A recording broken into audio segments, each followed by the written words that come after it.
माँ पर और पिता पर कुछ पंक्तियां आपके बीच निवेदित करता हूं। आप यहाँ जितने लोग बैठे हैं, मुझे नहीं मालूम कि किनकी माँ जीवित हैं और किन्होंने माँ को खो दिया, पर मेरा व्यक्तिगत मत यह है कि जिनकी माँ जीवित हैं, जिनके पिता जीवित हैं, वो दुनिया के सबसे संपन्न लोग हैं, वो दुनिया के सबसे अमीर लोग हैं, वो दुनिया के सबसे धनाढ्य लोग हैं। 1 मिनट के लिए बचपन में लौटिएगा, याद कीजिएगा जब हम बहुत छोटे थे, माँ की गोद में थे, माँ का स्तनपान करते थे, तब माँ का एक स्तन मुंह में लेकर हमने उस माँ को दूसरे स्तन पर अपने छोटे छोटे पैरों से न जाने कितनी बार मारा, पर उस माँ ने हमें दूध पिलाना बंद नहीं किया। मित्रों, लात खाकर भोजन देने की शक्ति उस परमपिता परमेश्वर ने दुनिया में यदि किसी को दी है, वो सिर्फ माँ को दी है। माँ के अलावा ताकत किसी के पास नहीं है। मैं उस माँ की वंदना में कविता पढ़ता हूँ। याद कीजिएगा उन दिनों में जब हम चौके में, रसोई में बैठकर खाना खाया करते थे और माँ खाना बनाती थी।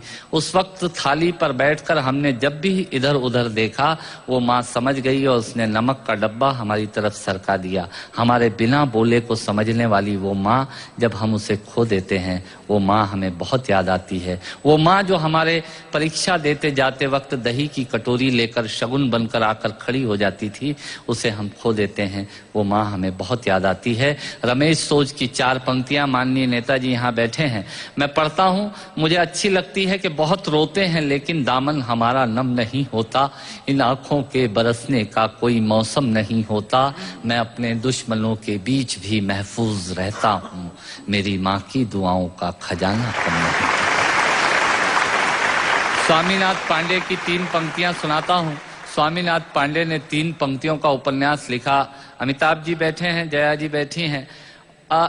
3 पंक्तियों में पूरा उपन्यास लिख दिया उसने। लिखा, एक विधवा माँ थी, उसके 2 बेटे थे। एक बेटा नीचे वाले माले पर रहता था, दूसरा बेटा ऊपर वाले माले पर रहता था।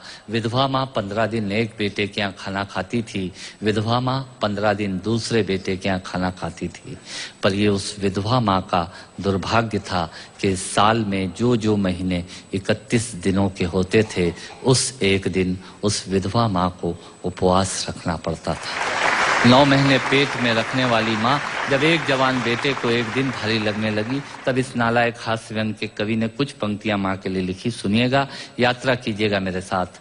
माँ संवेदना है, भावना है, एहसास है। माँ संवेदना है, भावना है, एहसास है। माँ जीवन के फूलों में खुशबू का वास है। माँ रोते हुए बच्चे का खुशनुमा पलना है। माँ मरुथल में नदी या मीठा